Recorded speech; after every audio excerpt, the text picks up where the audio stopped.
잠시 기도하고 오늘 성경 공부를 시작하도록 하겠습니다. 사랑이 많으시고 자비로우신 하나님 아버지의 은혜를 감사합니다. 토요 성경 공부를 통해서 우리가 아버지 하나님 좀 더 연구해야 될, 또 우리가 이해해야 될 내용들을 함께 나누고 듣게 하여 주심으로 인해서 저희들로 하여금 성경을 향한, 하나님을 향한 지식에 더 깊어져 가게 하시고 또 확장되게 하신 하나님께 감사를 드립니다. 오늘은 흔히 말하는 이 7년이라는 시간이 환난기라고 단서를 붙여서 그 환난을 우리가 어떻게 극복해야 하는가에 대해서 사람들이 관심을 가지고 있는데, 아버지 하나님, 성경 모든 곳에서는 이스라엘 백성들이 하나님 앞에 환난을 당했던 그 시기가 하나님 앞에 회복되고 정화되고 거룩해지는 시간이었다고 이야기를 하고 있어서, 아버지 하나님, 이 7년에 대한 이 인식들을 저희들이 좀 더 하나님 관점에서 새롭게 정립하고자 하나님 이 토요 성경 공부를 하고자 합니다. 찾아온 신령들에게 학자의 귀를 주시고 전하는 부족한 종에게도 하나님 함께하여 주셔서 듣는 자와 전하는 자가 다 하나님 뜻 안에서 전하고 듣고 확증되어지는 복된 시간 되게 하옵소서. 예수 그리스도의 이름으로 기도드렸습니다. 아멘. 예, 반갑습니다. 토요일 날 이 시간 참 많이 기다려지시죠? 일반적으로 교회에서 하는 어떤 설교 형식보다는 토요일 날은 좀 다양한 관점에서 여러분들과 함께 접근을 하고 또 우리가 궁금해하는, 또 꼭 정리해야만 하는, 필연적으로 우리가 생각해봐야 할 부분들을 함께 나누고 또 정리해보는 그런 토요 성경 공부 시간입니다. 여러분, 그 예레미야 눈물 들어가 보면 우리 김원기 집사님이 항상 그렇게 외치죠. 이 마지막 때 대부흥과 대추수가 있을 것입니다. 여기에 우리가 함께 참여하는 우리들이 되게 되었으면 좋겠습니다라고 이렇게 권고를 하고 있지요. 많은 분들은 뭐 여기 있는 여러분들은 이 말씀에 대해서 많이들 수긍하시겠습니다만, 예언서에 대한 깊이가 좀 더 부족한 분들은 이게 무슨 소리냐, 성경은 요한계시록이 엄청난 환란의 시간인데 여기 무슨 대부흥과 대추수라니, 이거 무슨 전혀 이게 그 요한계시록하고 이게 어울리지 않는 그런 강조를 하는구나라고 생각을 하시는 분도 아마도 좀 있을 거예요. 여러분들도 그 이야기를 들으면서 과연 이 7년이라는 시간이 흔히 지금까지 이해해왔던 환란의 시기가 아니라 정말 대부흥 대추수의 시기인가에 대해서 제가 요한계시록을 지금 21장 이제 다음 주에 들어갈 거거든요. 그러니까 21장이죠. 까지 오면서 이 부분을 사실 계시록 안에서 많이 강조해 둔 바가 있습니다만, 요한계시록은 처음부터 끝까지 다 듣기에는 참 내용이 길기도 하죠. 그러나 오늘은 이 주제만 다뤄서 왜 이 7년이 환란과 더불어서 부흥의 시기임을 왜 성경은 어디에서 이렇게 증거하고 있기에 그렇게 이해를 하고 있는가라는 부분을 오직 이 주제 속에서 여러분들과 함께 다뤄보는 시간을 가져보도록 하겠습니다. 따라서 이 내용을 다 하고 난 이후에는 여러분들이 7년이라는 시간들을 환란이라는 주제로 두려움에 이 시간을 기다리지 마시고 기대찬 마음으로 아직 우리가 주변에 있는 사람들에게 전도를 하고 또 이 마지막 때가 다가왔다고 이야기를 하고 그래도 사람들 잘 안 듣잖아요. 믿지도 않고. 그러나 이 7년이라는 시간이 실제 접어들고 나면 사람들의 생각이 많이 달라지게 될 것이고, 실제 이 7년이 그저 하나님께서 잘못한 사람들을 벌을 주는 심판 혹은 환란 정도가 아니라 이것을 하신 목적이 바로 제2의 부흥기 마지막 추수를 위한 하나님의 그 시간표구나, 예언이구나라는 것을 알게 될 것입니다. 따라서 저와 여러분이 그들이 듣든지 안 듣든지 전하는 것은 당연히 해야 하는 일이지만 우리가 그때 그들에게 나누어 줄 양식을 준비를 해야 하는 것입니다. 마태복음 24장 가장 끝에 보면은 때를 따라 양식을 나누어 줄 종이 누구냐라고 주님이 묻죠. 양식을 나누어 주려면 양식을 나누어 주는 사람이 양식을 준비해 둬야 하는 것입니다. 사랑하는 여러분, 이 마지막 때는 환난 기간, 사람들이 우왕좌왕 어디로 피할까 이런 것을 염려하나 여러분들이 이것이 환난 기가 아니라 추수기라는 것을 알면 나누어 줄 양식을 지금 준비해야 되는 거구나라는 것을 이해하게 될 테고, 그러면 여러분들은 성경이 말씀하고 있는 복음이 무엇인지 더욱더 관심을 가지고 여러분들이 집중하게 되게 되겠죠. 그때 여러분들이 주역으로 등장하셔서 정말 이 복음을 전하는 일꾼들이 다 되었으면 하는 바람으로 오늘 이 시간 시작해 보려고 합니다. 자, 오늘 성경 구절 하나 읽고 시작하겠습니다. 이사야서 55장 8절에서 11절입니다. 55장 8절에서 11절 제가 한번 봉독하겠습니다. 주가 말하노라, 내 생각은 너희 생각과 다르며 내 길과 너희 길과 다르니, 내 길은 너희 길과 다르니 하늘들이 땅보다 높음같이 내 길이 너희 길보다 높으며 내 생각이 너희 생각보다 높음이라.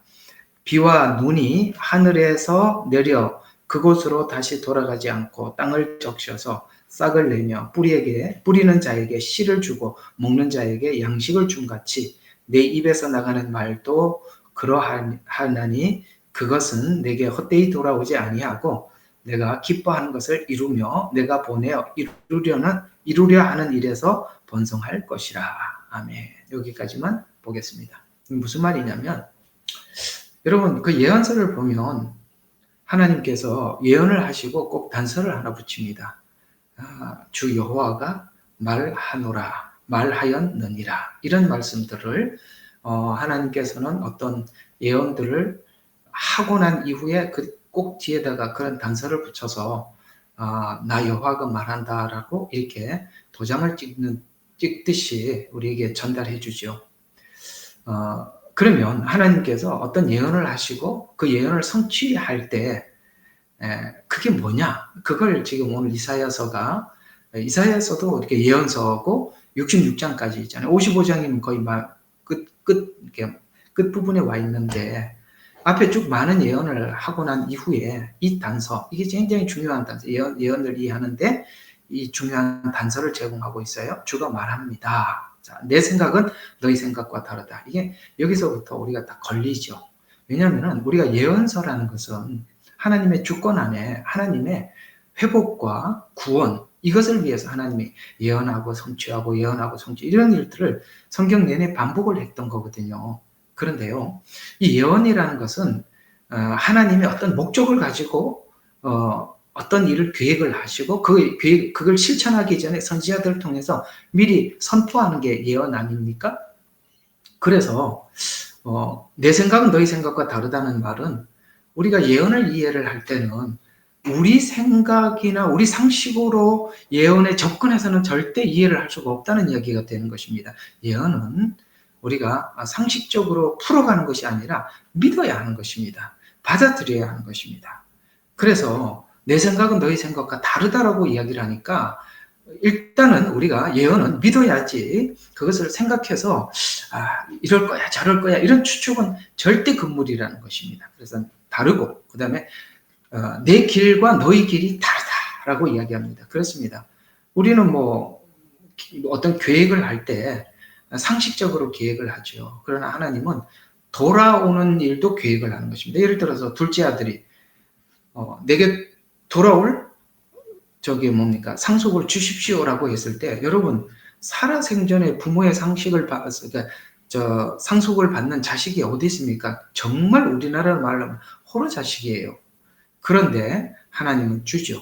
정말 다르지 않습니까? 우리는 줄 수가 없죠. 근데 아버지는 줍니다. 왜요? 하나님은 그 둘째 아들이 갔다 와야 되는 길을 아시기 때문에 준 겁니다. 그래서 내 길은 너희 길과 다르다라는 거, 우리는 똑바로 하는 것이 신앙을 지키는 거라고 생각하지만 하나님은 돌아오는 것도 하나님께서 계획한 일이라는 것이죠. 그래서 내 길과 너희 길이 다르답니다. 아시겠죠? 이런 틀에 박힌 사고를 깨야만이 예언을 받아들일 수가 있어요. 그래서 내 길과 너희 다르다. 그 다음에 하늘들이 땅보다 높은 것 같이 내 길이 너희보다 길보다 높으며라고 이야기했습니다. 그렇죠? 우리는 땅, 보는 거. 한 걸음 가면 한 걸음밖에 못 가는 거고, 두 걸음 가면 두 걸음밖에 못 가는 거잖아요. 우리는 땅에 살고 있기 때문에 작용과 반작용 법칙에 그러니까 어떤 틀 안에서 그 한 만큼 결과 이런 거밖에 낼 수가 없습니다. 그런데 하나님은 좀 어떻습니까? 다르지요. 내 생각이 너희 땅 하늘들이 땅보다 높은 것 같이 내 길이 너희 길보다 높고 내 생각이 너희 생각보다 높음이라. 우리가 어떻게 하나님의 생각의 수를 따라갈 수가 있겠습니까? 전혀 다릅니다. 어떻게 다른지를 재밌게 표현하고 있습니다. 자, 여러분 우리 매일 바람이 불고 비가 오고 눈이 옵니다. 그래서 비와 눈이 하늘에서 내리죠. 우리는 그거 알고 있죠. 지금 뭐 어떤 곳은 눈이 내리고 어떤 곳은 비가 내리고 그래서 비가 내리는데 우리는 이렇게 생각하거든요. 하늘에서 비가 내려서 그 다음에 조금 더 수증기가 올라갔다가 다시 또 비가 내리고 이렇게 단순하게 생각하는데 하나님은 비를 내릴 때 예를 들어서 어떤 예언을 가지고 하나님께서 말씀을 하셨을 때 어떤 계획을 발표했을 때 뭘 하려고 하느냐 이렇게 설명하고 있어요. 비와 눈이 하늘에서 내려 그것으로 돌아가지 않고 자 비가 내려서 바로 수직으로 올라가는 게 아니라 그게 비가 내려서 길을 타고 냇물을 따라서 뭐 우리 옛날에 그 애들 부르는 동요 있잖아요. 냇물아 흘러 어디로 가니 그 다음에 무슨 강으로 간다. 그래서 강물아 흘러 어디로 가니 넓은 바다 보고 싶어 바다로 간다. 이렇게 얘기하듯이 하나님께서 비를 내려서 쭉 지나가죠. 지나가서 뭐 하느냐면 자 땅을 적신답니다. 그래서 뿌리는 자에게 씨를 준답니다. 와 놀랍죠.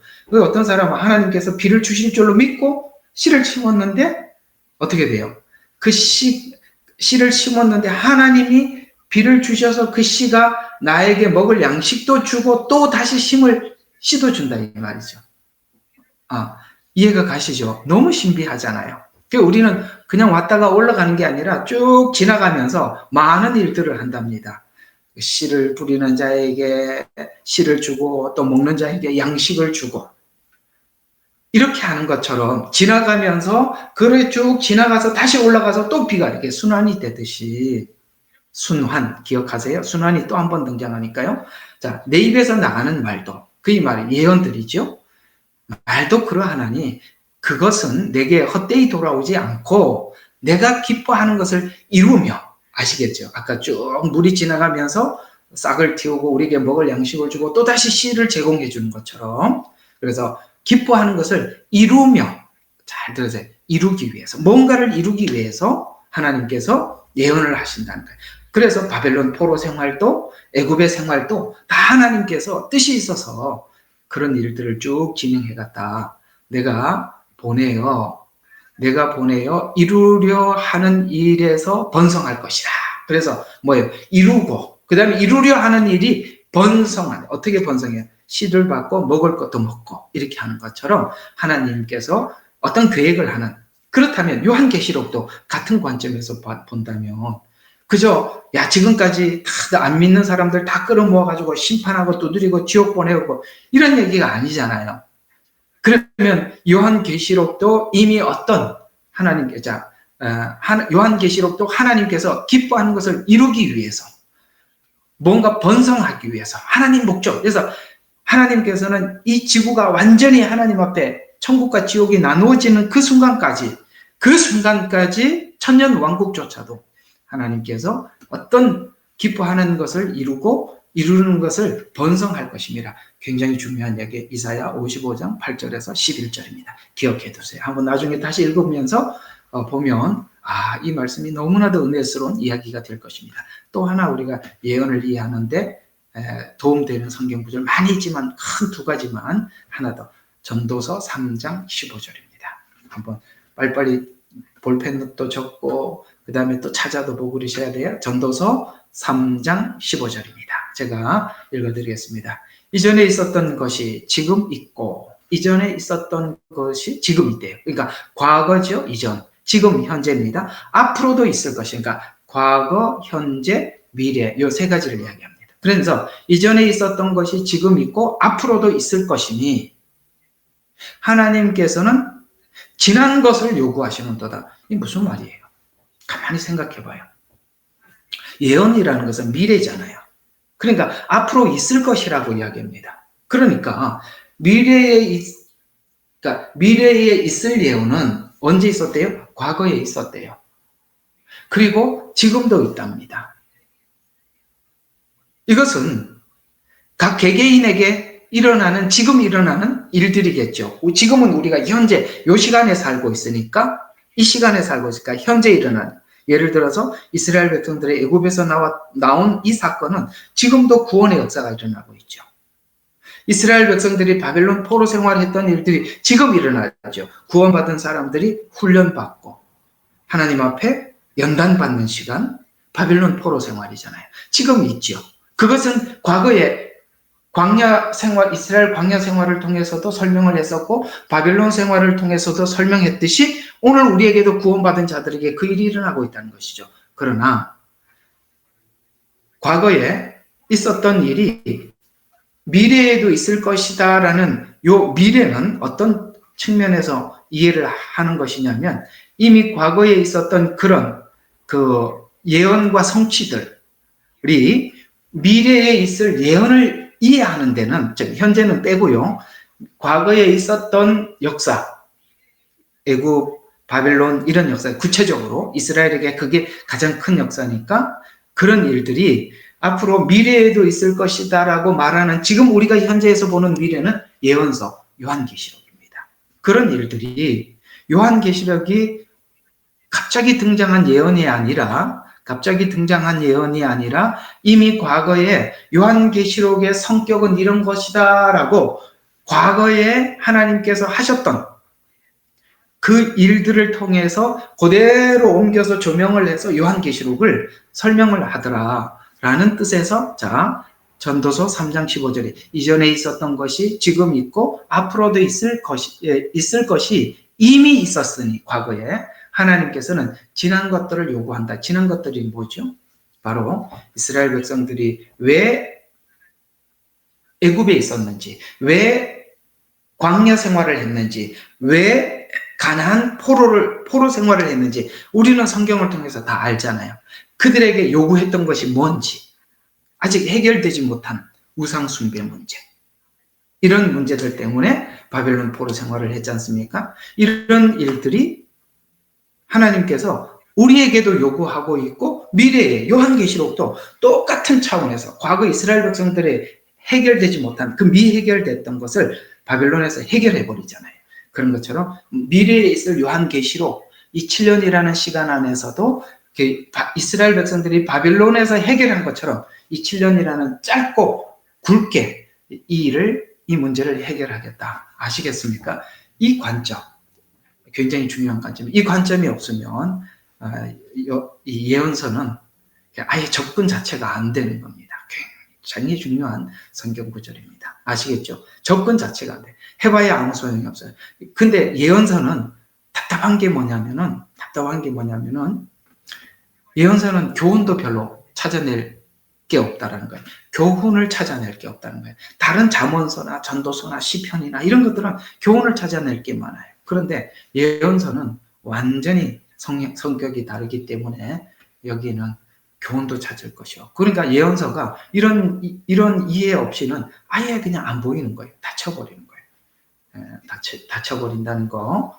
자, 오늘 이사야서 55장 8절과 11절, 그다음에 전도서 3장 15절을 통해서 예언이 무엇인지 간략하게 설명을 했습니다. 아마 이 내용도 오늘은 다 끝날 수 없을 것 같아요. 다음 주에 한 번 더 해야 될 것 같은데, 어쨌든 예언을 보는 눈을 좀 장착을 하고 왜 마지막 때가 부흥기인지를 설명을 해야 됩니다. 왜냐하면 성경을 해석하는 방식부터, 예언서를 해석하는 방식부터 먼저 접근을 해서 좀 풀어드리고 들어가야 될 것 같아요.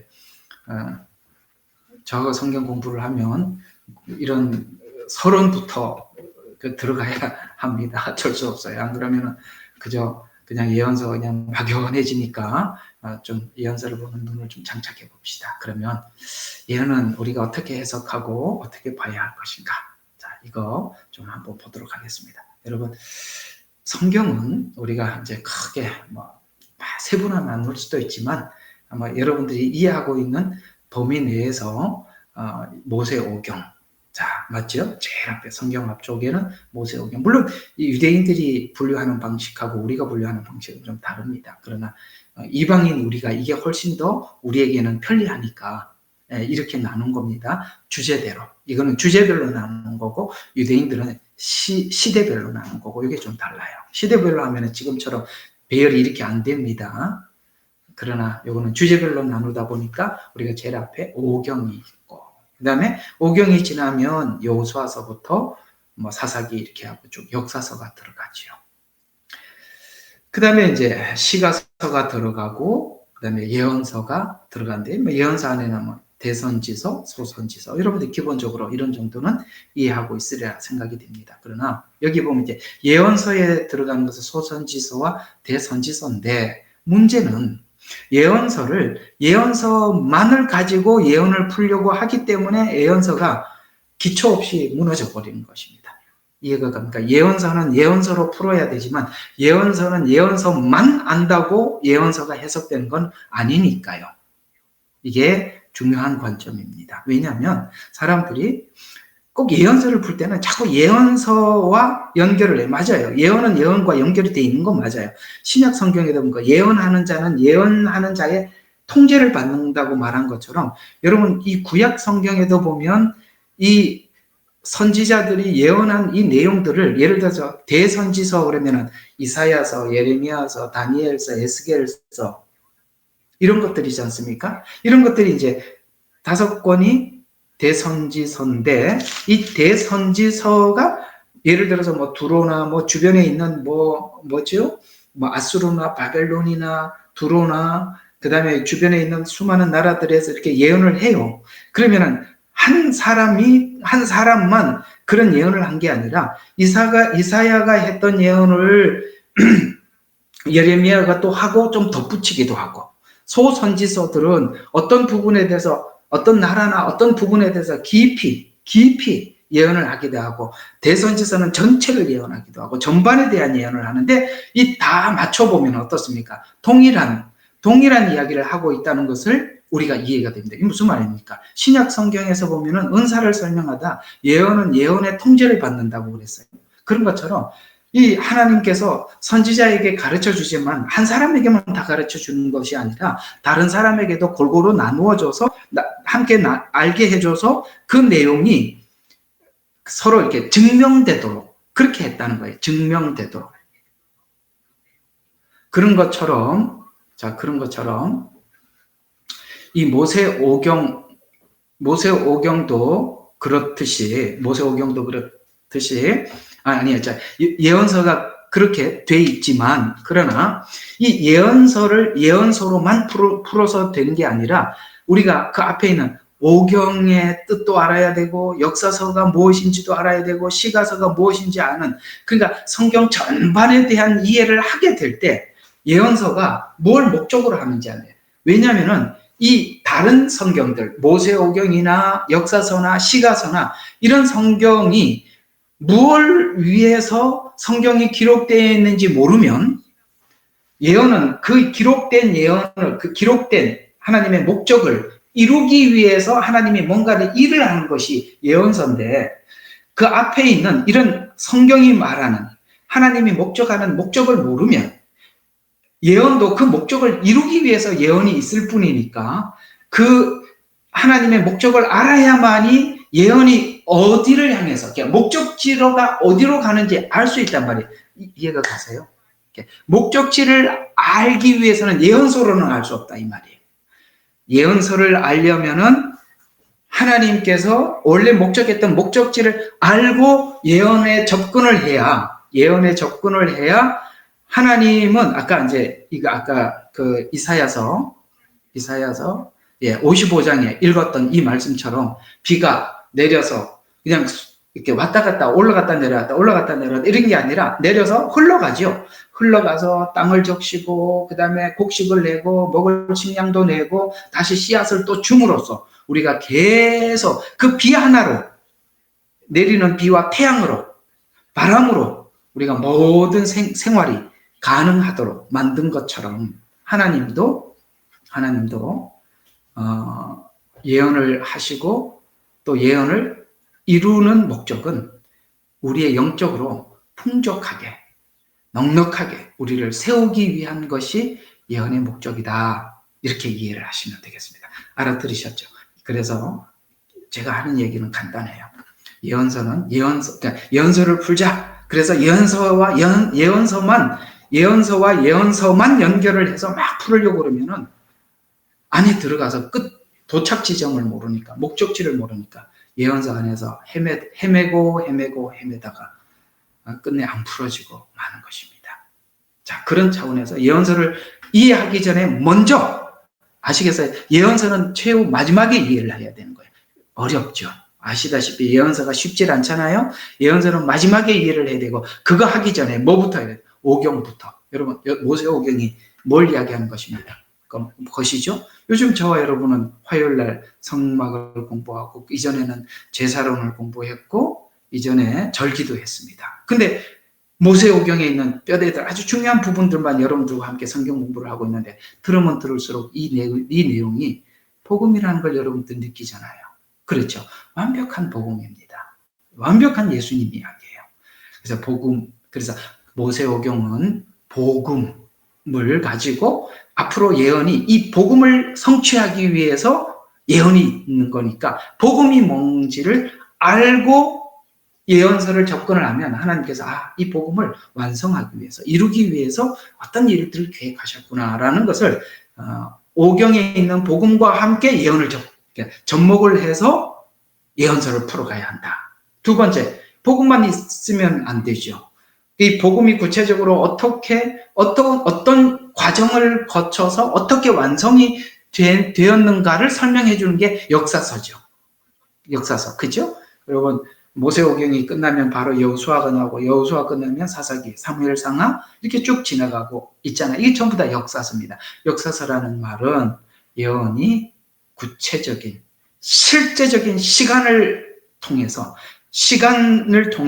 현실적으로 하나님께서 이루어 나갔다, 완성했다라는 것을 역사를 통해서 증명하는 것이죠. 복음이라는 것은 하나님의 귀한 예수 그리스도의 복음이라면 그 복음이 역사 속에 실제 예수님이 시간 속으로 들어오는 역사를 통해서 구체적으로 과정과 결과를 확인하게 되고 그 다음에 시가서는 이 일들이 그저 이스라엘 역사를 넘어서 우리의 개개인의 생애 속에 개개인의 신자의 생활 속에 들어와서 우리 시가서 하면은 지금 시편을 하고 있듯이 여러분 시편에서 많이 느끼는 게 뭡니까? 이스라엘에 있었던 바벨론 포로 생활이라는 것이 내 실제 생활 속에서도 그런 일들이 지금 현재 일어나고 있다는 것을 배우는 거잖아요. 그러니까 시가서는 개개인의 삶에 복음이 성취되는 과정에서 각각 체험, 그러니까 그게 막에는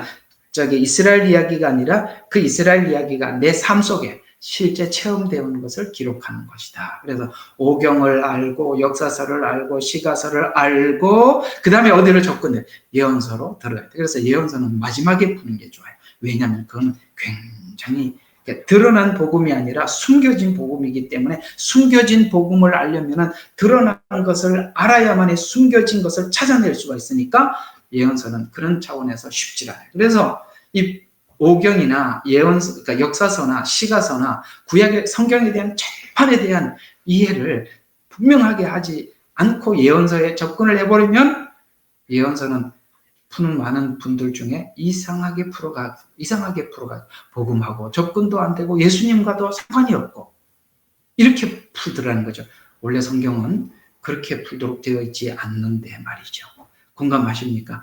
그래서 사람들이 이런 복음에 대한 이해, 역사에 대한 이해, 그 다음에 시가서에 대한 이해, 성경에 대한 전반적인 과정과 목적 이런 걸 잘 모르고 예언서를 푸니까 그냥 뭔가 얘기는 많이 하는 것 같은데 공중에 푹 떠 있는 뭔가 실제적인 이야기가 아니구나라는 것을 여러분이 느꼈을 거예요. 이제 이해가 가십니까? 왜 예언서가 그토록 많은 사람들이 접근을 했는데 풀다가 포기하고 풀다가 딴 길로 가고 그런지 아시겠습니까? 주변 거, 다른 걸 몰라서 그러는 거예요. 예언서만 가지고 예언서를 풀려고 하니까 해결이 안 되는 겁니다. 안 되게 돼 있어요. 그거 풀면 가짜예요. 그렇게 풀 수가 없어요. 예수님하고 아무 상관없이 풀어버리죠. 마지막 때 7년에 얼마나 예수님께서 이 인류를 향한 마지막 사랑을 쏟아붓는데요. 7년이. 전혀 그렇지 않습니다. 자, 또 예언이라는 주제와 관련된 내용을 이해하려면 예언서로만 이해하려 한다면 목적지를 모르기 때문에 방향이 달라지게 되고, 예언서가 해석되기 위해서는 예언이 목적하는 방향을 제시하는, 아까 말씀드린 오경, 예언서, 역사서, 그 다음에 시가서, 이런 부분들에 대해서 이해를 해야 한다라고 여러분에게 말씀을 드렸습니다. 아이고, 자세히 설명하려니까 시간이 좀 많이 흘러도 그래도 제 이야기를 자세히 해드려야 여러분들이 될 것 같아서, 그러니까 많은 이야기는 아닌데 자꾸 이렇게 자세히 반복해서 듣는 어떤 분들은 이해를 했는데 이렇게 좀 지겹다라는 생각을 하시더라도 또 이해 못한 분들을 위해서 좀 견디시고 좀 참아주시면 좋겠습니다. 자, 그러면 또 예언서를 읽는데 어려운 점은 뭐냐? 예언은 아까 말씀드린 것처럼 드러나 있지 않고 숨겨져 있다는 것에서 굉장히 어려움을 겪고 있습니다. 예언은 여러 가지 방식으로 전달되어요. 그러나 이것은 하나님에 대해서 정확히 아는 사람에게는 보화와 같지만 그걸 모르는 사람들에게는 정말 이게 답답한 이야기가 돼요. 숨겨놨기 때문에. 아시겠죠? 그런 것처럼 모형 상징, 비유, 사건, 역사 뭐 이런 걸 통해서 예언을 전달하고 있는데, 예언을 전달하는 방식인 그 많은 방식 중에서 하나의 예를 들었던 비유에 대해서 예수님이 하셨던 이 말씀을 가지고 왜 이 예언이라는 것이 누구에게나 열리지 않고 정말 하나님과 깊은 관계에 있는 사람들에게만 예언이 열리는지 한번 볼까요? 우리 마태복음 13장, 빨리 성경을 펴봐요.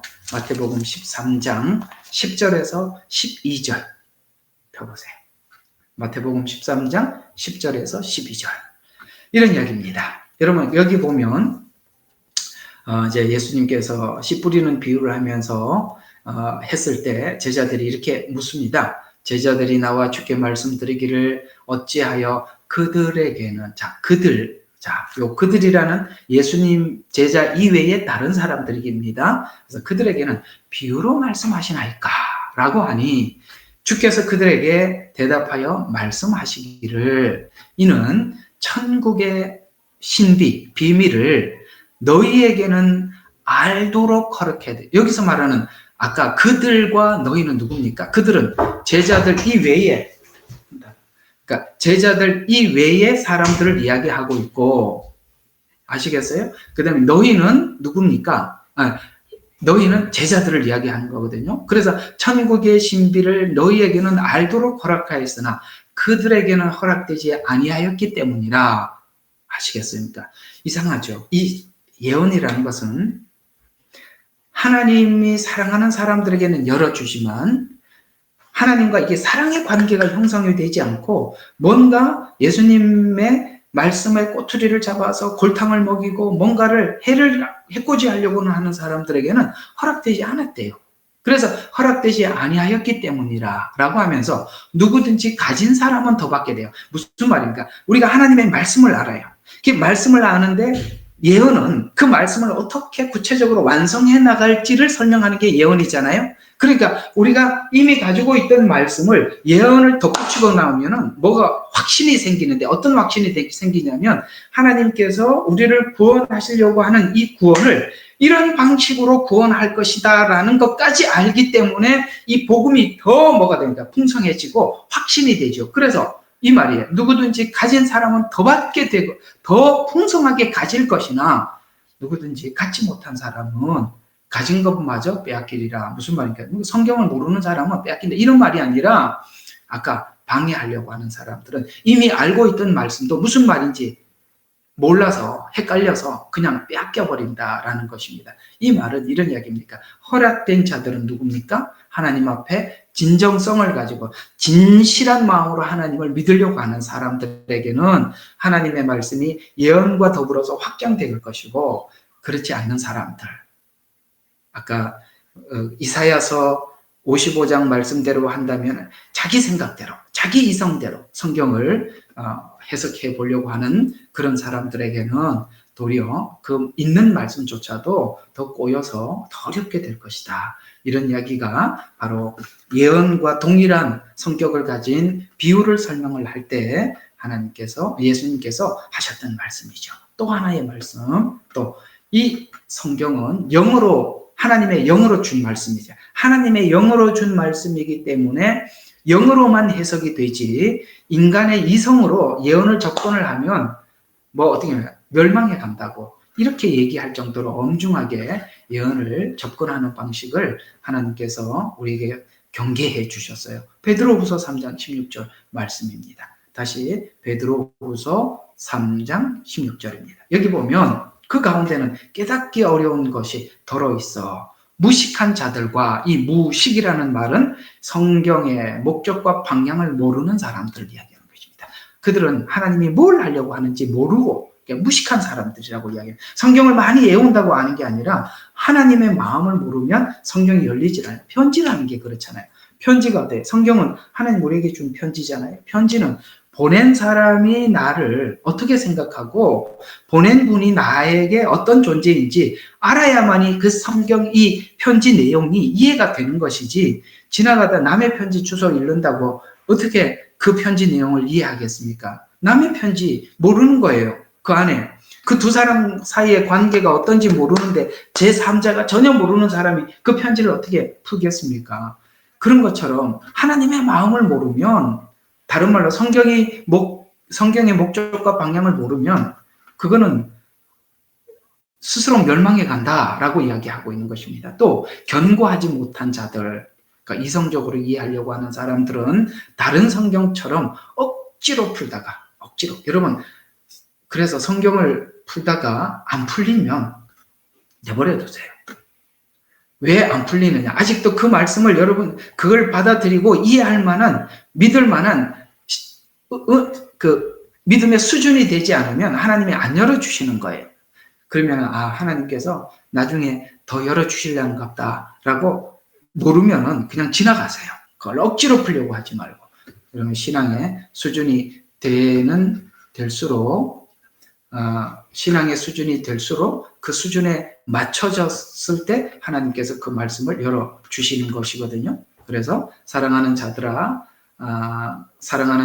그리고 우리 보고 부탁하는 게 그겁니다. 너희가 이런 것을 미리 알았으니 악한 자들의 미혹에 이끌려 자신의 견고한 입장에서 떨어지지 않도록 주의하라라고 이렇게 말씀하고 있습니다. 자, 그럼 정리하면 이런 이야기가 되는 것입니다. 일정한 시간이 지나면 예언에 대해서 이제 우리가 신앙에 자라면 관심을 갖게 되죠. 많은 사람들이 예언서를 해석하기 위해서 도전을 합니다. 예언서에는 상징, 모형적 기법을 사용하고 있어서 하나님의 목적과 방향을 정확히 모르면 해석하기가 어렵습니다. 상징과 모형은 전체에 대한 이해가 없으면 이게 너무나도 미로 같은 것이어서 우리가 다른 방향으로 성경을 해석을 지향하게 되기도 합니다. 그래서 상징과 모형이 어느 정도 해석이 되었더라도 성경 전체의 방향과 목적지를 알지 못하고 해석하기 시작하면 전혀 다른 목적지에 도달하게 됩니다. 그런 의미에서 보면 많은 분들이 예언을 해석하기 위해서 도전을 하고 애를 써와 봤지만 뭔가 중간에 어색하고 분명한 답을 제시하지 못하고 우리로 하여금 더 복잡하게 만드는 이유는 아까 말씀드린 것처럼 이런 역사서나 그 다음에 복음이나 이런 시가선 전체 성경이 가려고 하는 그 방향을 정확히 꿰뚫지 못해서 나타나는 그런 문제들이다라고 여러분들이 이해하시면 되겠습니다. 아마 제 말이 하자가 없을 것입니다. 그래서 이것이 왜 그렇게 이렇게 예언서라는 것이 감추어진 것이냐. 뭐 이제 성막을 여러분들과 함께 하고 있으니까 성막에 보면 그 성소와 지성소 사이에 여기 널판들이 이렇게 쭉 있어요. 널판들이 있는데 널판 테두리 이제 나중에 보면 이렇게 그 바깥에 돌출된 이렇게 동그란 4개가 있어요. 거기에 이제 가름대를 다 끼워놨기 때문에 이게 널판들이 이렇게 좌우로 움직이지 않고 쫙 일자로 이렇게 하나하나 이렇게 줄을 이렇게 서로 유지할 수가 있는 거거든요. 근데 이제 보이지 않게 여기 뭡니까 이 가름대 중간에 우리로 말하면 지금 현대로 말하면 드릴을 뚫어서 이렇게 하나가 보이지 않게 가름대가 하나 싹 지나가는 게 있어요. 그게 예언서입니다. 이런 것처럼 예언서라는 것은 성경 속에서 보이지 않게 쭉 지나가는 거예요. 그런 것처럼 성소 안에 가름대와 가름대 사이에 들어간 막대처럼 보이지 않게 연결되어 있는 막대가 예언서를 의미하는 것입니다. 거기 있는 모든 것은 성경 한 권 한 권을 이야기하는데 성경 한 권 한 권이 예언과 함께 보이지 않게 쫙 창세기부터 요한계시록까지 쫙 연결이 되어 있다라는 것입니다. 그걸 아까 이제 비유를 아까 말씀드린 것처럼 이건 하나님의 비밀이죠. 비밀이기 때문에 방해하려는 사람들에게 하나님께서 그 방해하지 못하도록 하나님께서 막아두는 안전장치일 뿐만 아니라 또 하나님이 사랑하는 자들에게 하나님께 그 깊고 깊은 비밀을 열어주기 위한 그래서 우리가 예언서를 하면 할수록 이 복음에 대한 확신이 생기게 되고 하나님께서 하시는 마지막 요한계시록에 있는 두려움이 사라져요. 그러니까 예언서를 정확하게 이해를 하면 두려움이 없어집니다. 결과를 알고 가니까 마음에 확신이 생기고 지금 우리가 뭘 준비를 해야 되는지 거기에 우리가 더 올인하게 되죠. 지금 보면 정말 말씀을 준비해야 되는 때구나 라는 것을 이해하게 되는데 예언서가 복음이 말하는 방향을 모르면 예언서가 환난이라고 이해를 하게 돼서 마음에 두려움이 생기게 되는 것입니다. 그래서 기대감을 가지고 7년을 기다리는 사람과 환난이라는 것을 이해로 7년을 기다리는 사람은 7년을 바라보는 시각 자체가 전혀 다른 것입니다. 그래서 우리 집사님이 늘 앞에서 마지막 대붕 대추수 이 이야기를 여러분들이 충분히 소화하게 될 때 정말 이 시간이 참 우리들의 시간이 되는 거구나라는 것을 알게 될 것입니다. 또 예언서 중에서 가장 중요한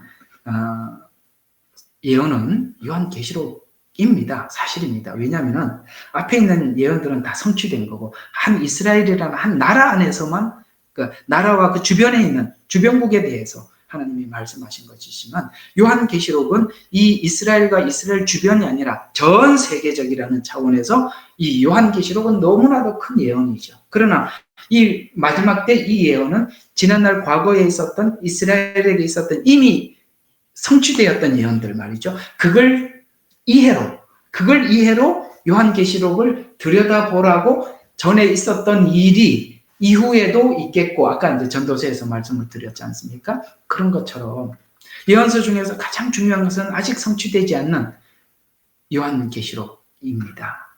이것을 이해하기 위해서는 이미 성취된 예언인 구약 선지자들에 대한 이해를 먼저 충분히 해야 합니다. 그렇다면 구약에도 수많은 예언이 있고 성취가 있었어요.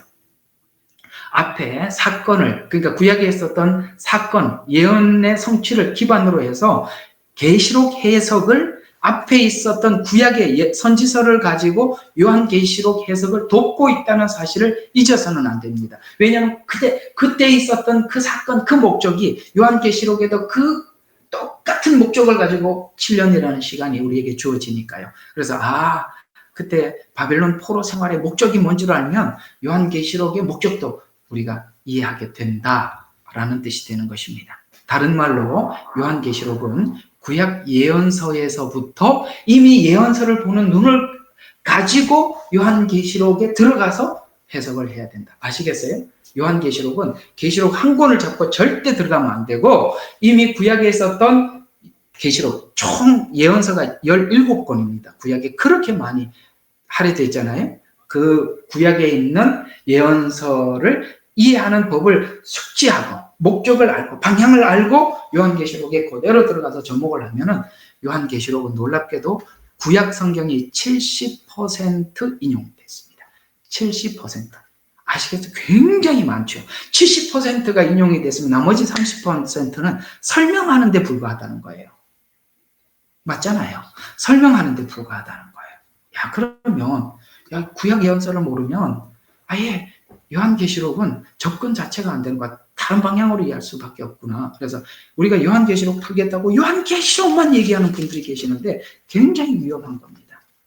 요한계시록은 요한계시록으로만 해결하는 게 아니라 요한계시록은 구약에서 눈을 장착을 하고 안경을 끼고 계시록을 풀어야 한다라고 아주 분명하게 여러분들에게 말씀을 드리고 주장을 합니다. 또 예언서는 묵시문학이라는 것을 아셔야 합니다. 여러분 시가서 이런 거는 물론 시죠. 그런데 이 묵시문학은 이스라엘 백성들이 포로 생활을 할 때,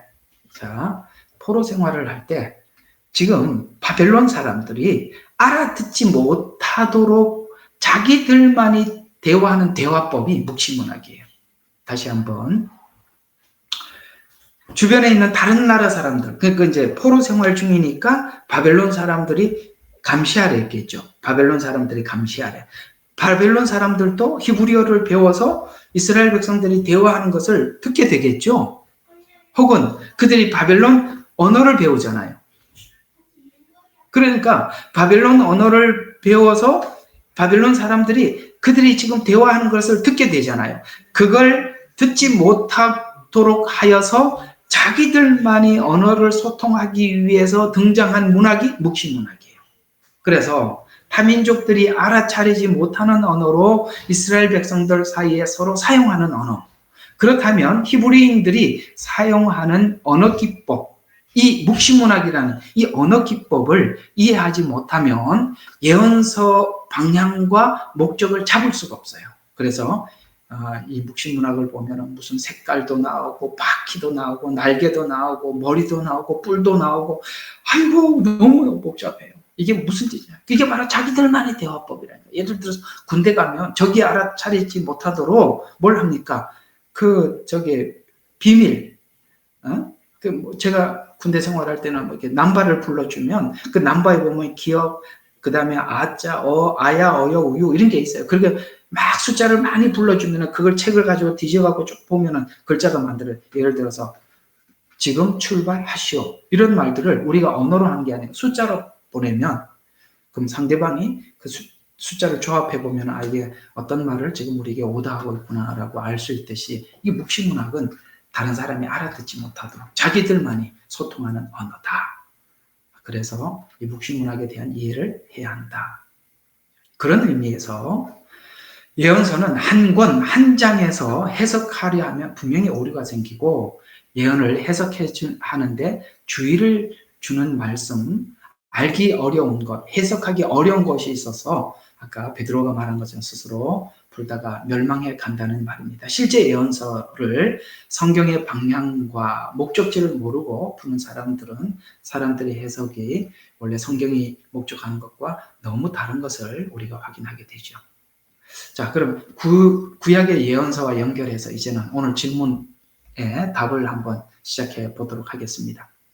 자, 여기 이제 질문의 답을 보면은 이런 이야기입니다. 자, 구약 예언서와 연결해서 요한계시록의 주제를 한번 잡아보죠. 왜 마지막 대붕인지, 대추수인지, 이렇게 한번 이제 접근해 들어가 보죠. 오늘 주제하고 한번 맞춰보도록 하겠습니다.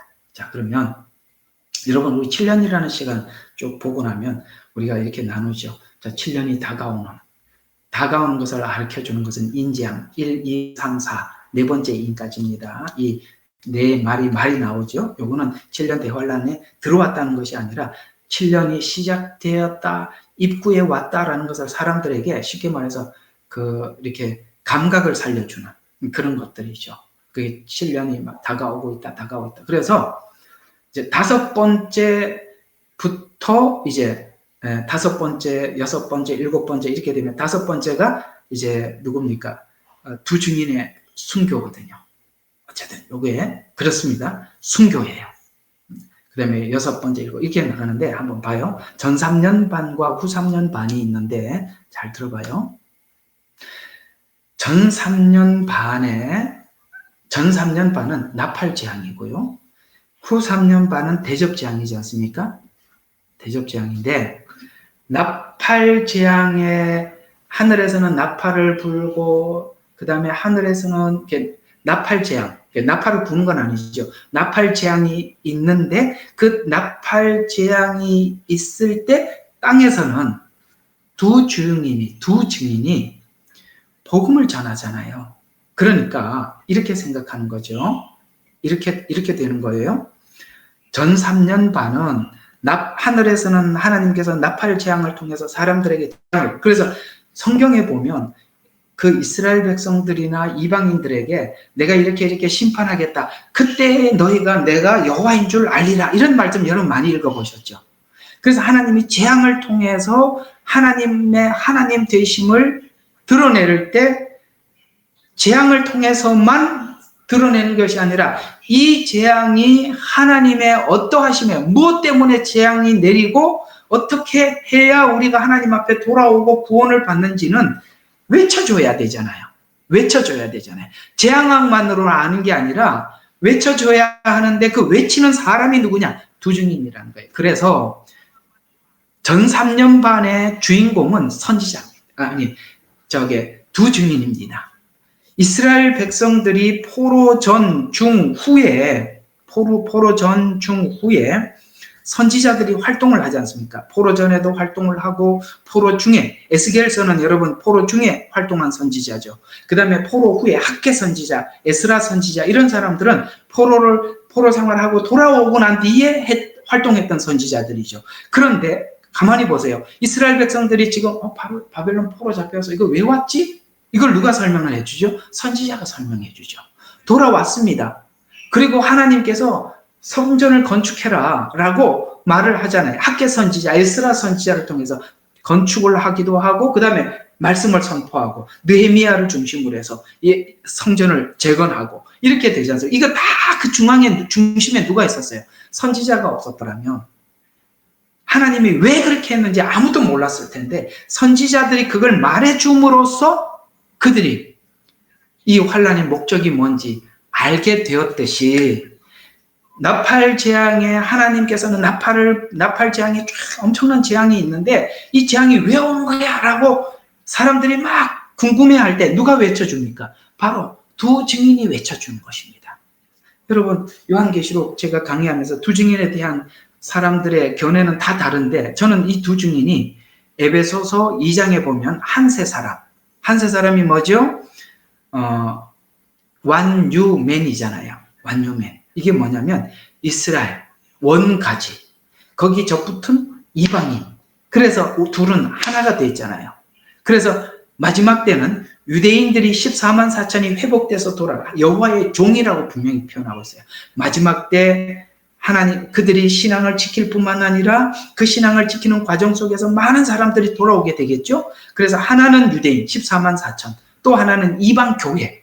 그래서 저는 이 두 증인을 실제 두 사람이 아니라 유대인과 이방인이 함께 마지막 복음을 전한다라는 차원에서 저는 두 증인을 에베소서 2장에서 그렇게 답을 찾습니다. 물론 사람들마다 이 두 증인이 실제 두 사람일 것이다 라고 이야기하는 사람도 있고 별의별 이단은 뭐 자기들이라고 이야기하고 그렇게 이야기를 하는데 그렇지 않습니다. 제가 성경 전반에서 이야기하는 것은 지금까지 구약에서는 내내 이스라엘이 혼자서 복음을 전했지만 이제는 이 복음이 이방인에게 흘러갔고 이방인이 복음을 받았습니다. 그리고 마지막 때 이방 교회와 그 다음에 유대인들이 함께 복음을 전한다는 차원에서 전 3년 반의 주인은 두 증인인데 두 증인이 누구냐? 유대인과 이방인의 증인들이다.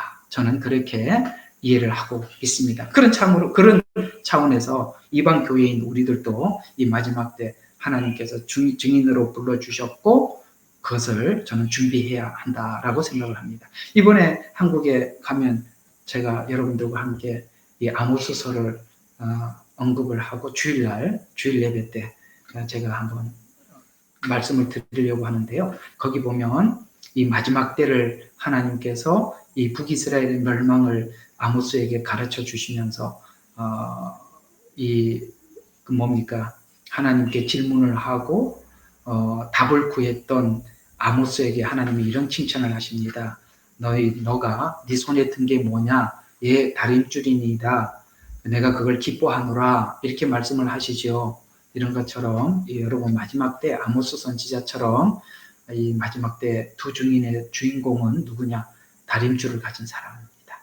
다림줄이란 아까 드렸던 것처럼 성경이 말하는 복음이 무엇인지, 그 복음이 어떻게 우리에게 전해 들어왔는지, 이 복음이 어떻게 끝날 것인지에 대해서 정확히 하나님의 예언과 말씀을 아는 사람들이죠. 그 사람들이 이 전3년 반의 주인공입니다. 다림줄을 가진 사람들, 정확한 말씀의 기준과 방향을 이해하는 사람들. 이 사람들이 환난기에 접어들면 말씀을 구하기 위해서 많은 사람들이 헤매게 될 것입니다. 그때 두 증인과 같이 이렇게 하나님의 말씀을 듣고 먹고 마신 사람들, 소화시킨 사람들, 이런 사람들을 통해서 정확한 복음과 예언이 그 시대에 전파되게 될 것이고, 그들이 궁금해서 말씀을 들으러 올 것이고, 그래서 두 증인이 가장 빛나는 등불이 될 것입니다. 그래서 참 복음을 가진 그들이 주인공이 되는 시간이 전3년 반이다. 그런 차원에서 뭐라고요? 마지막 때 전3년 반, 그때는 풍의 시기라는 거예요. 추수의 시기라는 거예요. 두 증인이 주인공이니까. 전3년 반의 주인공은요, 나팔재앙이 아니에요. 두 증인이 주인공이라고 말씀하고 있어요. 그럼 후 3년 반은 뭐냐? 이제 두 증인이 11장에서 순교를 당하죠. 그리고 하늘로 휴거하고 올라갑니다. 그리고 이제 대적재앙, 후 3년 반에 대적재앙이 쏟아지기 시작합니다. 근데 후 3년 반의 주인공은 누굴까요? 예, 바다에서 올라온 짐승과 땅에서 올라온 짐승입니다. 놀랍게도 전반부에도 둘이 주인공이 되고요. 후 3년 반에는 이 두 짐승이 주인공이 돼요. 신기하죠. 그러면 이게 어떤 성격을 가지고 있는 겁니까? 전3년 반은 전하는 성격을 가지고 있고 후 3년 반은 심판의 성격을 가지고 있는 거예요. 그래서 제가 말씀드린 게 7년 환란이라는 말을 7년 전체를 쓰지 마라. 왜냐하면 성경은 전 3년 반은 추수기라고 말을 하고 있고 후 3년 반은 심판의 때라고 말씀하고 있어서 후 3년 반이 진짜 환란의 시기지 전 3년 반은 아니에요.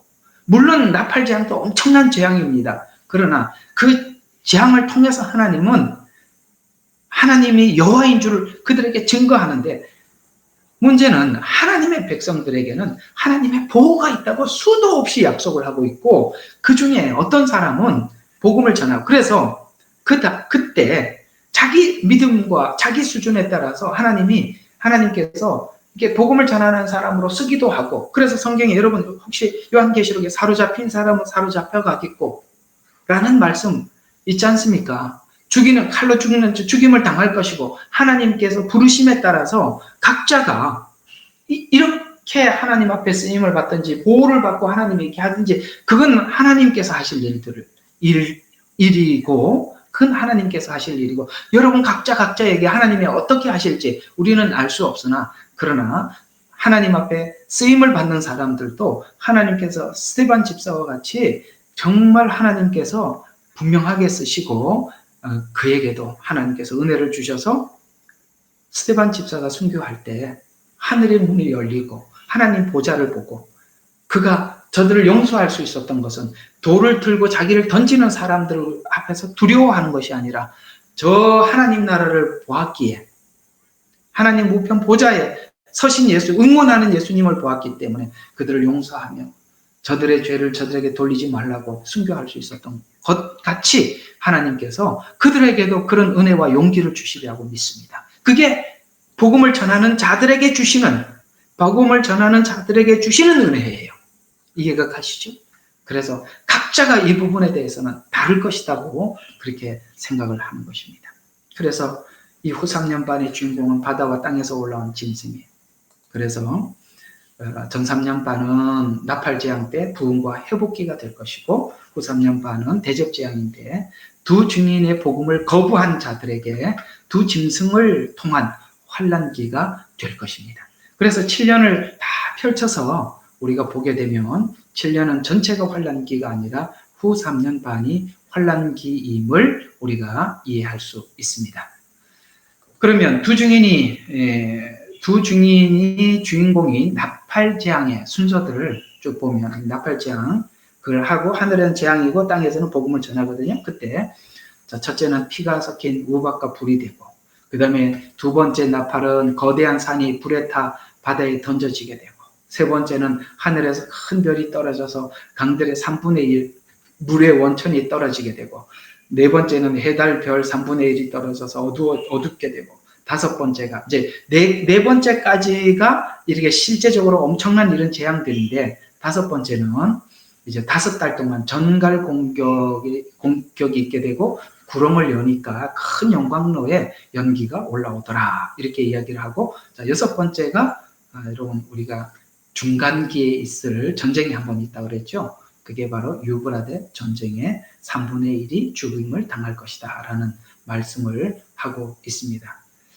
유브라데 전쟁의 3분의 1이라는 말은 우리가 이 전체를 전부 다 3분의 1, 이 지구의 3분의 1이 사라진다 이렇게 과대 해석을 하시는 분이 계시는데 저는 그렇게 보지 않습니다. 유브라데 전쟁이라고 했고 유브라데 전쟁에 참여한 사람의 3분의 1 왜냐하면 이제 거기에 참여한 사람들에게 들을 시체를 이렇게 먹도록 이렇게 내버려 두지 않습니까? 그런 거 봐서 전쟁에 참여한 사람들의 죽음을 의미한다고 봅니다. 지구 전체로 확대 해석하는 것은 좀 무리가 있는 것 같아 보입니다. 그리고 이제 7번째 대접은 바로 대접재앙. 그런데 1, 2, 3, 4는 화라는 말을 쓰지 않는데 5, 6, 7은 화 있으리로다라고 해서 앞에 있는 네 가지 재앙과 후에 나팔 재앙의 5, 6, 7은 성격이 다른 것으로 설명을 하고 있습니다. 그러면 화라는 말을 쓴 5, 6, 7번째와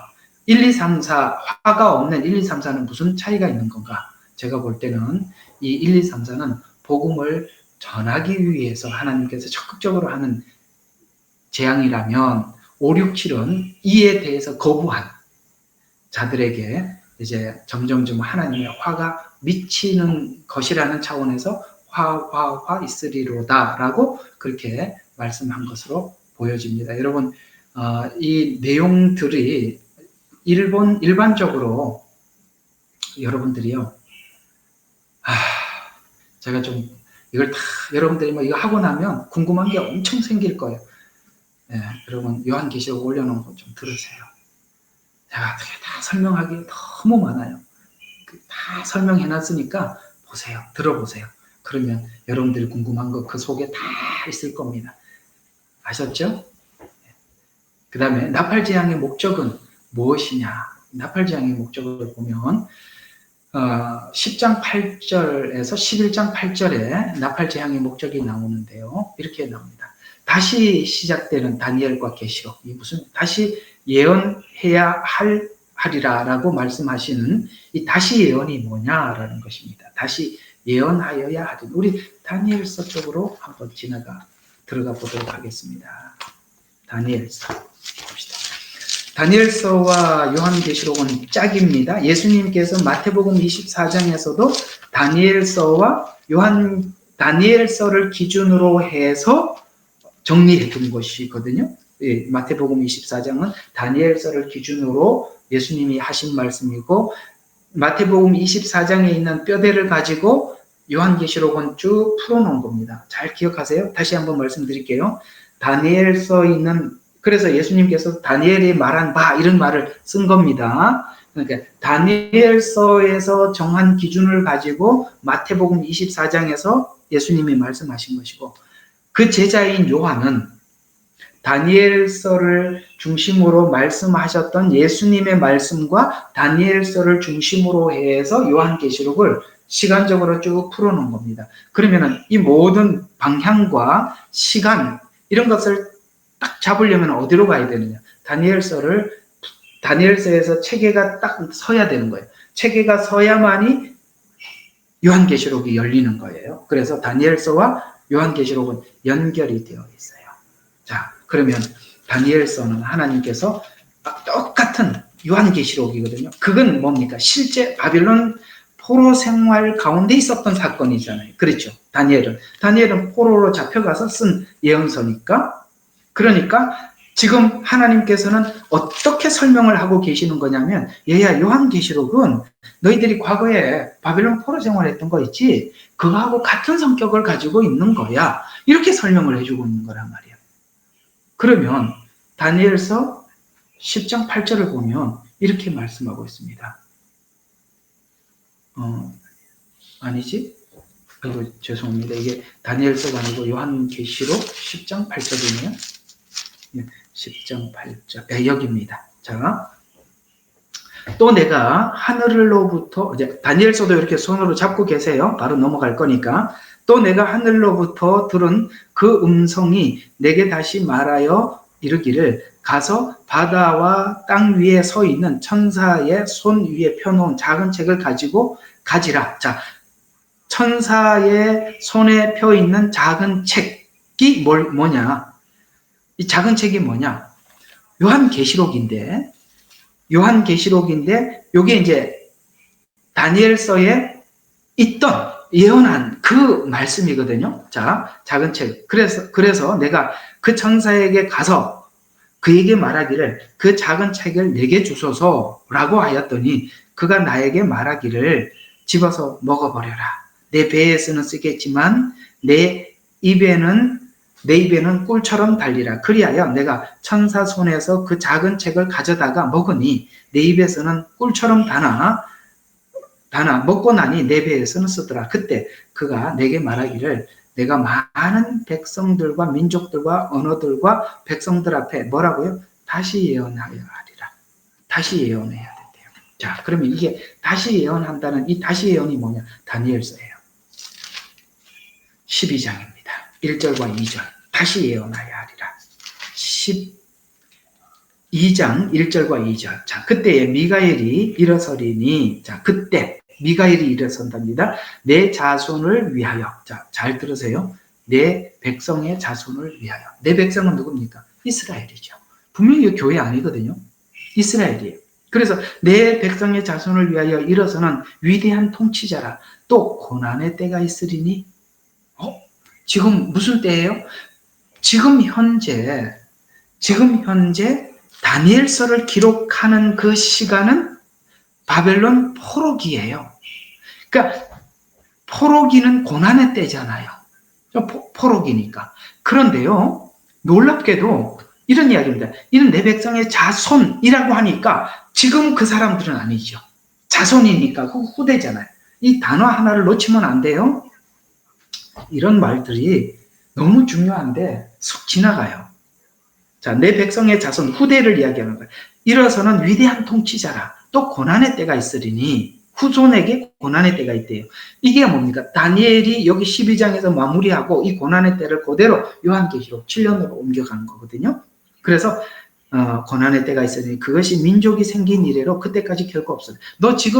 네가 지금 바빌론 포로 생활하고 있는 이 고난의 때 어림도 없어. 이거는 아무것도 아니야.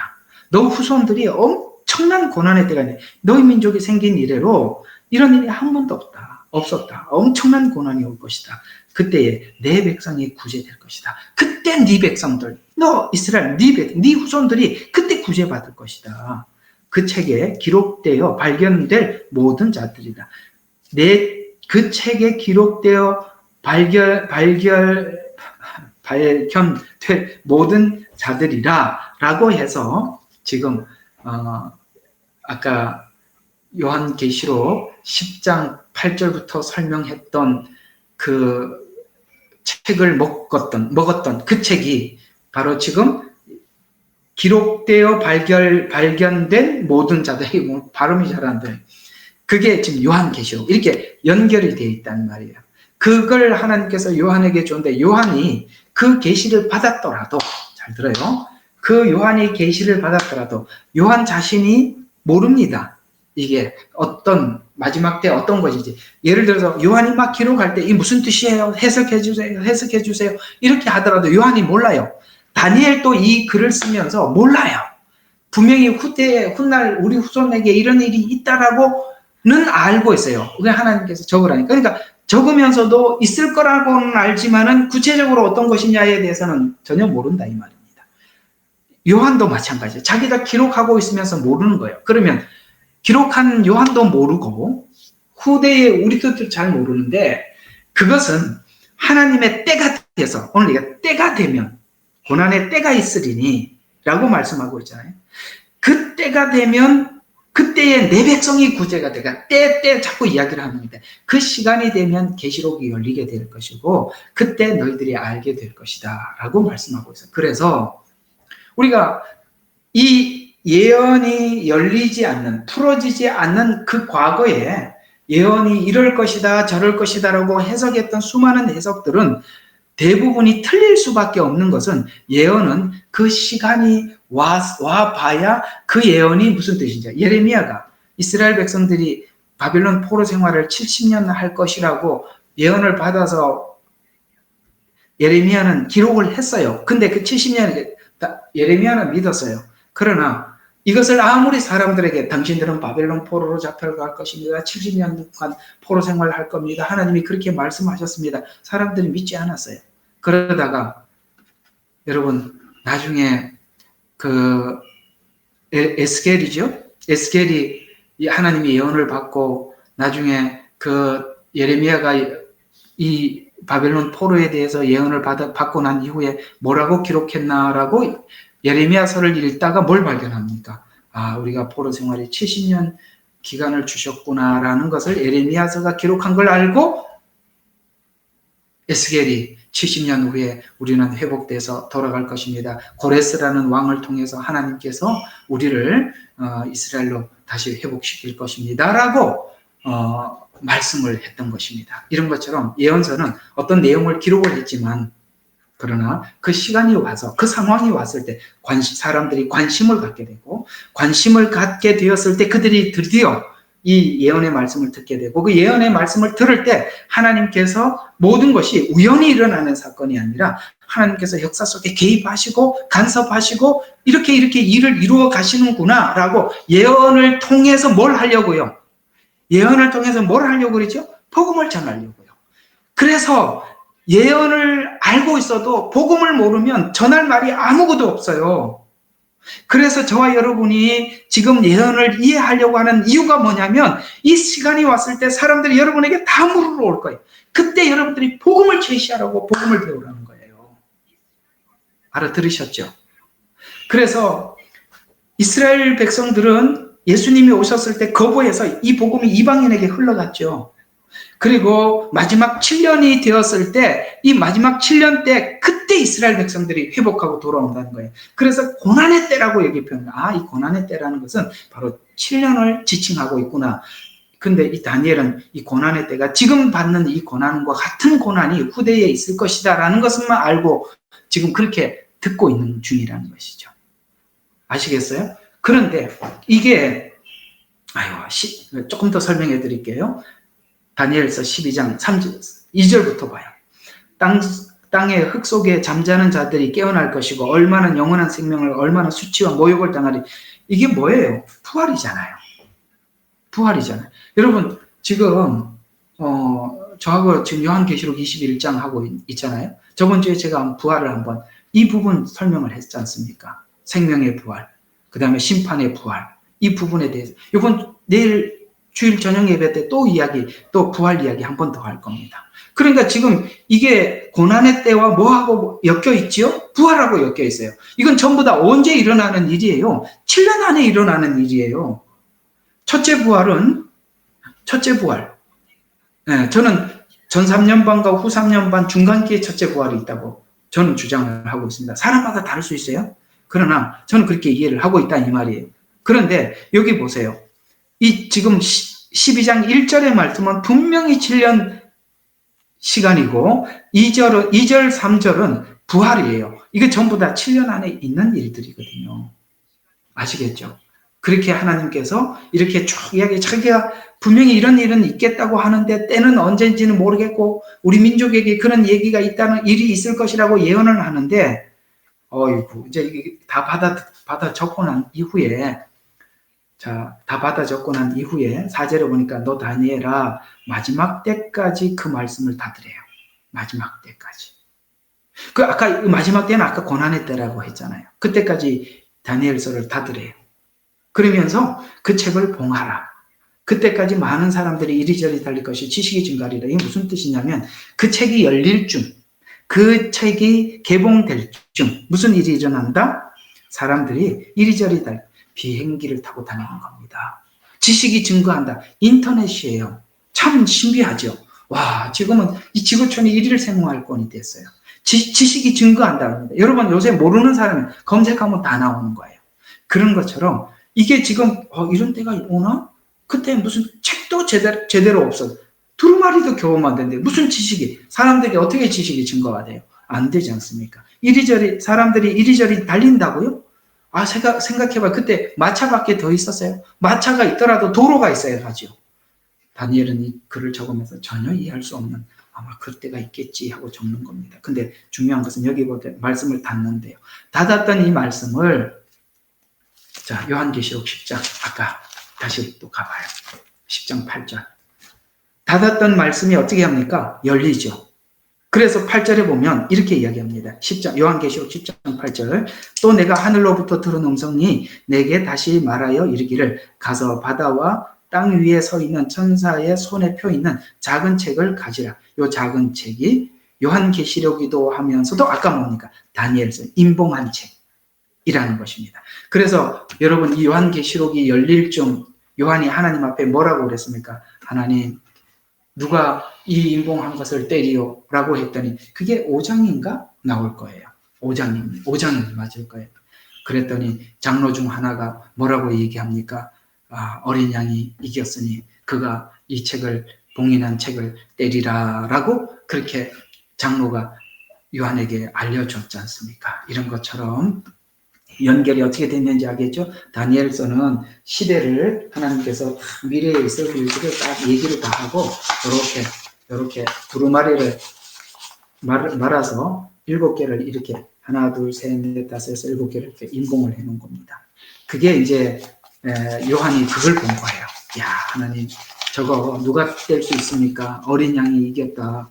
그 어린 양이 뗄 것이다 라고 요한에게 가르쳐주고 이제 그 요한이 이제 인재양이 그겁니다. 인이 하나 떼지고 2개가 떼지 3개가 떼지고 이렇게 떼지는 겁니다.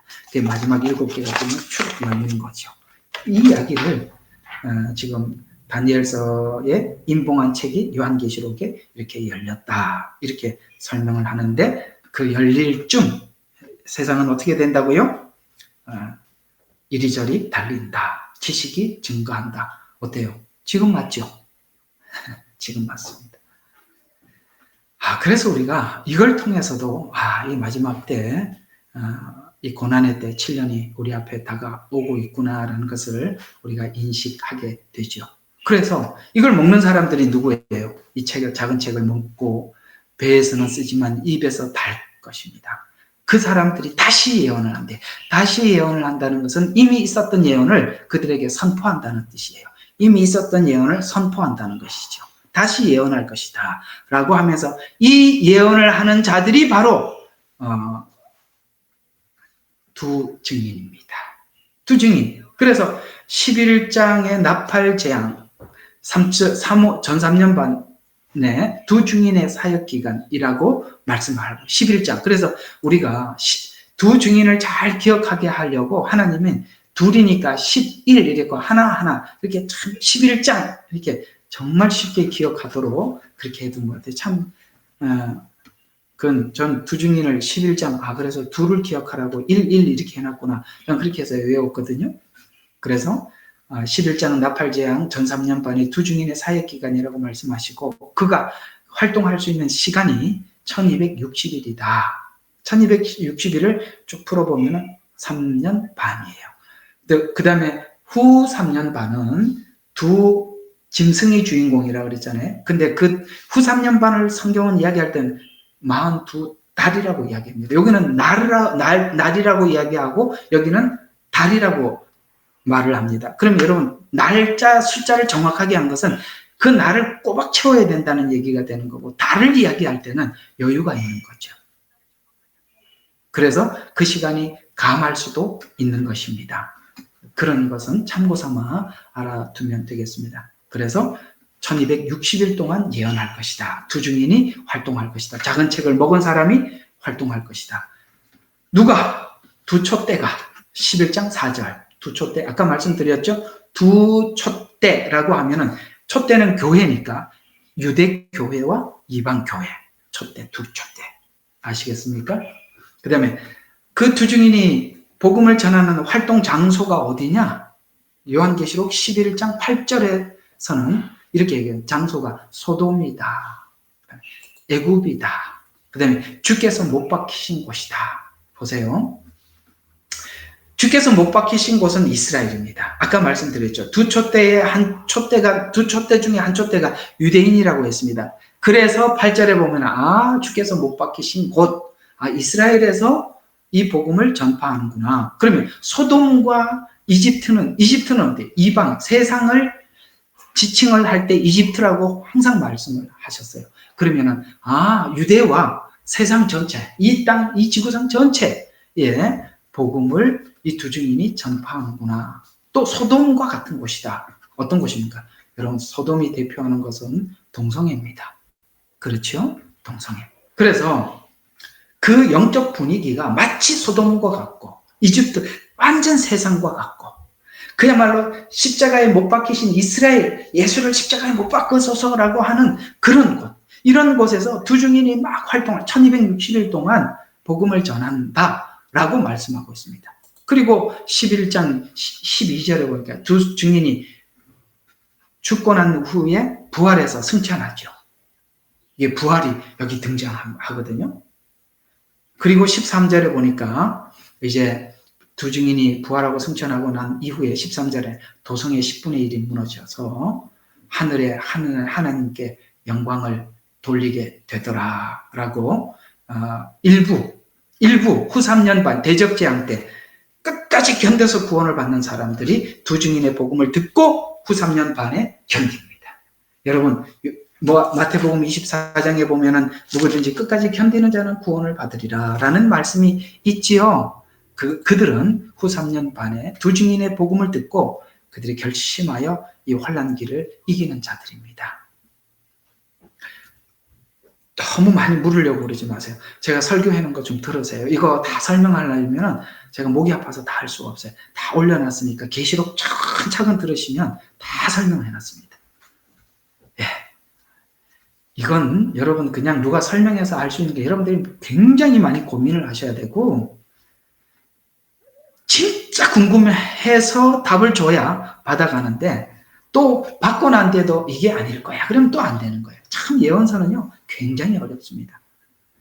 제가 전하는 이 내용을 여러분들이 받기도 힘들어요. 왜냐하면 하도 이것저것 많이 들어와 있으면 저기는 그렇게 설명을 안 하던데 이런 게 있어서 또 안 되는 거예요. 참 그게 그렇습니다. 그래서 예언서가 참 설명하기가 쉽지 않고 예언서는 전하는 자가 설명하려고 하는 그 방향을 듣는 분도 이해를 하고 있어야 돼요. 이렇게 받아들이고 이렇게 이해를 하고 수용을 하고 있어야 전하면 이렇게 와닿는데 그게 안 되고 당신 말도 한번 들어보자 이러면 이제 그게 어려운 거예요. 자, 그럼 두 증인의 사역은 다섯째 봉인이 떼질 때 한다. 자, 그래서 두 증인의 사역의 끝이 다섯째 봉인이 떼질 때 하는데 그 수는 두 증인의 순교가 마지막. 자, 요것도 이제 한번 볼 필요가 있어요. 이건 같이 성경을 좀 찾아봐. 요한계시록 6장으로 한번 봅시다. 자, 중요한 이야기 또 하나 하고 넘어가야 돼요. 이것도 한번 봐야 돼요. 자, 요한계시록 6장 9절에서 11절. 시간이 오늘은 조금 지나갈 것 같습니다. 그래도 요거는 하고 끝을 내야 합니다. 계시록 6장 9절에서 10절 한번 봅시다. 자, 6장입니다. 9절에서 10절. 어린 양이 다섯째 봉인을 열자. 인재앙이에요. 그러니까 인을, 그러니까 다섯 번째 봉인을 여실 때 내가 보니, 자, 봐요. 지금 요한이 봤어요. 제단 아래 하나님의 말씀과 그들이 가진 증거 때문에 죽임당한 자들의 혼들인데, 지금 복음을 전하다가 순교한 사람들이 보이더라, 이 말이에요. 다섯째 봉인 때. 그들이 큰 음성으로 하나님 앞에 기도해요. 울부짖으면서 말하기를, 거룩하고 참되신 주여, 땅에 살고 있는 그들을 심판하시어. 땅에 있는 자들이라는 말은 지금 그 사람들을 순교케 한 그 악한 무리들을 이야기하는 것입니다. 그래서 땅에 있는 자라고 표현하고 있는 것입니다. 심판하시어. 우리 피를 갚아주실 날이 얼마나 남았나이까? 순교를 했으니까 우리 피를 언제 갚아주겠습니까? 라고 질문을 하니까 11절에 이렇게 대답을 했대요. 자, 잘 들어요. 그러자 그들 각자가 긴 흰옷을 주시며, 자, 그들의 동료 종과 형제도 그들처럼, 그러니까 지금 살아서 복음을 전하고 있는 그 사람들이 죽임을 당하여 수가 가득 채워질 때까지 뭐 하라고요? 잠시만 더 쉬라. 아시겠어요? 예.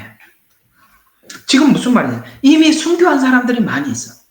그래서 그들이 하나님 앞에 우리 피를 언제 갚아주십니까? 라고 기도하는 소리를 요한이 들었어요.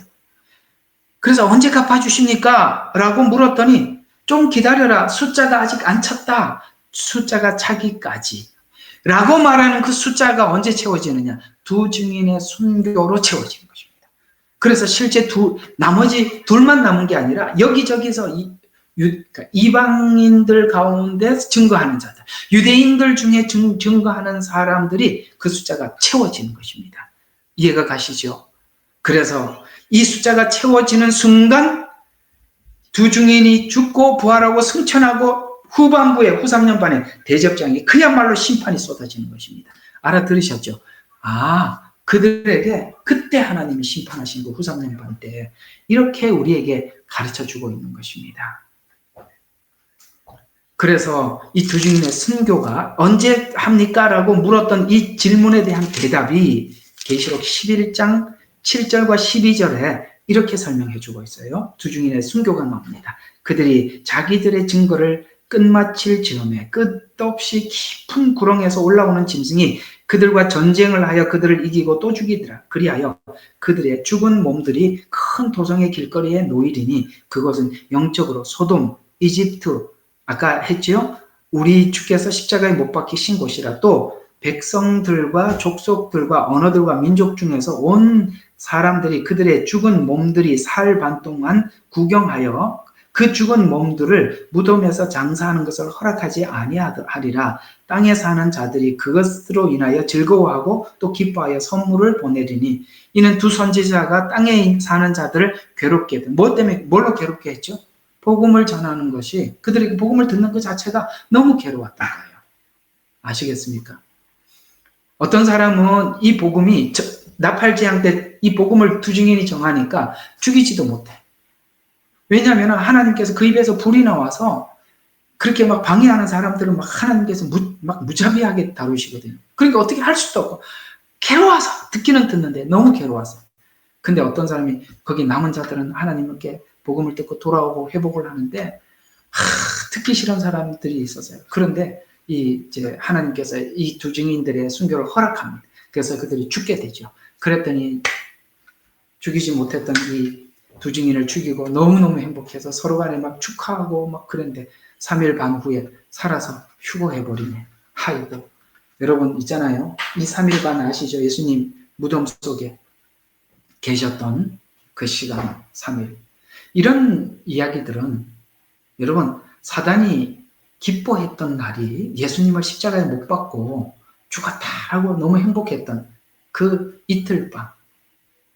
또 여기 두 증인이 죽었던 이틀. 이때만 그들이 행복했던 시간이에요. 근데 3일 후에 예수님도 부활해서 승천하고 증인도 부활해서 승천하고 이렇게 끝나는 것입니다.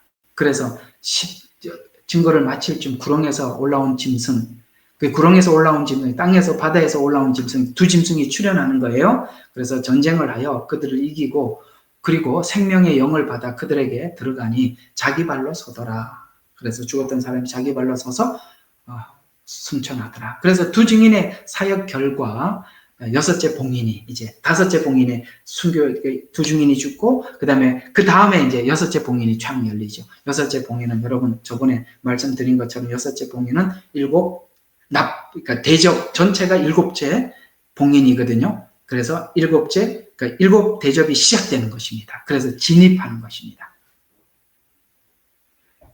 이 이제 진입을 할 때 이제 다음 주에 하도록 하겠습니다. 진입을 할 때 이제 14만 4천이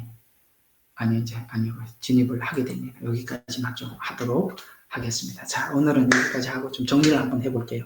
이런 이야기가 된 것입니다. 아까 이 질문은 제가 이따가 따로 한번 대답을 해드릴게요. 우리 서지숙 성도님. 정리를 한번 하겠습니다. 예언서. 자, 오늘은 일단은 이렇게 한번 열어놨습니다. 다음 주에 한번 더 해드릴 테니까요. 그때 듣기로 하고, 예언서는 복음을 모르면 손을 대지 말라. 제 주장이 그겁니다. 복음과 성경이 말하는 복음의 그 목적, 결과, 방향, 이걸 모르면 예언서는 무조건 꼬인다. 그래서 복음에 대한 충분한 이해를 하고, 예수님이 오셔서 뭘 하셨는지, 우리에게 뭘 주려고 하는지, 그걸 주기 위해서 예언은 어떻게 동원되는지, 그렇게 예언을 접근해 들어가야 된다. 그래서 예언서를 예언서로만 풀려고 하지 말고 성경이 말하는 전체를 알고 복음서에 예언서에 들어가라. 예언서는 전부 다 예수님과 관련이 있다. 예언서를 풀면서 예수님 속죄, 구원과 연결시키지 못하는 예언은 사실 예언이 목적하고 관계없이 예언을 해석하는 것이 되는 거거든요. 그런 차원에서 예언은 사사로이 풀어서는 안 된다라는 부분을 여러분에게 말씀을 드렸고, 이 마지막 때 이 7년이라는 기간은 유대인들이 겪었던 옛날에 지금 예언서가 가장 많이 등장했던 곳이 언제입니까? 바벨론 포로 전, 그 다음에 포로 중, 포로 후, 그때가 예언서가 다 그때 예언서가 기록된 것이니까 구약의 예언서 해봐야 바벨론 포로 이전의 예언서 해봐야 거의 없어요. 예언해봐야 소돔과 고모라, 그 다음에 노아 홍수 이야기, 그게 아주 짤막한 노아에게 예언한 대로 하나님께서 성취하시고, 그 다음에 소돔과 고모라도 아브라함에게 말씀하시고 그 예언이죠. 그대로 성취하시고, 이런 짤막한 예언밖에 없잖아요. 네, 예언은 대부분이 바벨론을 중심으로. 그래서 바벨론에게 하나님이 하시고자 했던 일이 그대로 옮겨서 어디로 갔다? 요한계시록의 이 7년이라는 시간의 목적과 방향이 똑같다. 그래서 이걸 그대로 제 말로 어디죠? 바벨론 포로 생활에 대한 예언을 충분히 이해하고, 그러니까 예언서가 총 17권이니까 거기서 이렇게 안경을 장착을 하란 말이죠. 안경을 장착을 해서 요한계시록을 열어라. 아시겠죠? 그렇지 않으면 요한계시록 혼자서 해석하기 시작하면 큰일 난다. 왜냐하면 계시록도 70%가 구약을 인용한 예언이다. 네, 수고했습니다. 계속 주일간 예배도 에스겔서를 하고 저녁에도 요한계시록을 하고, 여러분들이 지금 어쨌든 저하고 이렇게 예언서를 많이 손을 대고 하고 있는데, 오늘 아마 이 이야기가 지난날 여러분들에게 계속 예언서를 들어왔기 때문에 그렇게 어렵지 않게 그나마 그래도 여러분들이 들을 수 있을 것입니다. 전혀 생소하면 전혀 알아들을 수 없는 이야기지만 여러분들이 이렇게 잘 들어주셔서 감사하고, 다음 주에 왜 7년이 환란기로 보지 않고 추수기로 보는가에 대해서 좀 더 여러분들에게 말씀을 드리도록 하겠습니다.